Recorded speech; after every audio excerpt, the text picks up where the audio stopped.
Upper primary শিক্ষক নিয়োগ সংক্রান্ত মামলার গুরুত্বপূর্ণ শুনানি হয়েছে কলকাতা হাইকোর্টে। অনেকক্ষণ ধরে শুনানি হয়েছে, তো এক্সাক্ট ডিটেল আপনারা জানতে পারবেন এই ভিডিওতে। দেরি না করে শুরু করা যাক। চ্যানেলটিকে সাবস্ক্রাইব করে রাখতে পারেন, তাহলে আপনাদেরই কাজে লাগবে। তো উচ্চ প্রাথমিক শিক্ষক নিয়োগ সংক্রান্ত মামলার শুনানি আজকে হয়েছে কলকাতা হাইকোর্টে। আজকে মামলাটি দীর্ঘক্ষণ শুনানি হয়। এদিন মামলাকারী পক্ষের আইনজীবী সুবীর সান্যাল মহাশয় নিজের বক্তব্য তুলে ধরেন।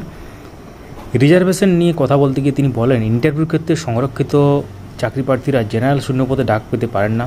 এর পাশাপাশি তিনি আপডেট শূন্যপদে নিয়োগের দাবি তোলেন। শূন্যপদ নিয়ে তিনি বলেন, 15 দিন আগের আপডেট শূন্যপদে নিয়োগ চাই।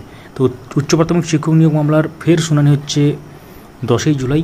ওই দিন দ্বিতীয় অর্থে প্রায় ধরুন 2টোর দিকে শুনানি হতে পারে। তো এর আগে শুনানিতে স্কুল সার্ভিস কমিশন নিয়োগ নিয়ে তাদের নিজের বক্তব্য তুলে ধরে এসএসসির বলা শেষ হয়েছে। আজকে শুনানিতে বিরোধী পক্ষ জবাব দিল। আপার প্রাইমারি পরবর্তী শুনানি ফিক্সড ম্যাটার হিসেবে রাখা হয়েছে, অর্থাৎ 10ই জুলাই। বেশ কয়েক হাজার চাকরি প্রার্থী আদালতের দিকে তাকিয়েছিলেন। আপার প্রাইমারি মামলার শুনানি নিয়ে হতাশ হয়েছেন চাকরি প্রার্থীরা।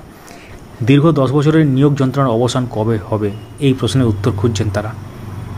নিজেদের প্রাপ্য আদায় করতে রাজপথে বারে বারে আন্দোলন করেছেন চাকরি প্রার্থীরা। তবে নিয়োগ প্রক্রিয়া দীর্ঘ 10 বছরও শেষ করা যায়নি। চাকরি প্রার্থীদের দাবি, প্রথম কাউন্সেলিংয়ের পরে দ্রুত দ্বিতীয় কাউন্সেলিং শুরু করতে হবে এবং যোগ্য প্রার্থীদের অবিলম্বে নিয়োগ করতে হবে। উচ্চ প্রাথমিকে প্রায় 9000 প্রার্থীর স্কুল বাছাই অর্থাৎ কাউন্সেলিং প্রক্রিয়া হয়েছে, যদিও দ্বিতীয় দফার প্রায় 2000 প্রার্থীর কাউন্সেলিং বাকি আছে। নিয়োগ প্রসঙ্গে এক চাকরি প্রার্থী জানান, উচ্চ প্রাথমিকে 13,339টি শূন্যপদের মধ্যে মেধা তালিকায় নাম উঠেছে 13,334 জনের। এর মধ্যে 8,900 জনের প্রথম কাউন্সেলিং হয়েছে, দ্বিতীয় কাউন্সেলিং বাকি আছে।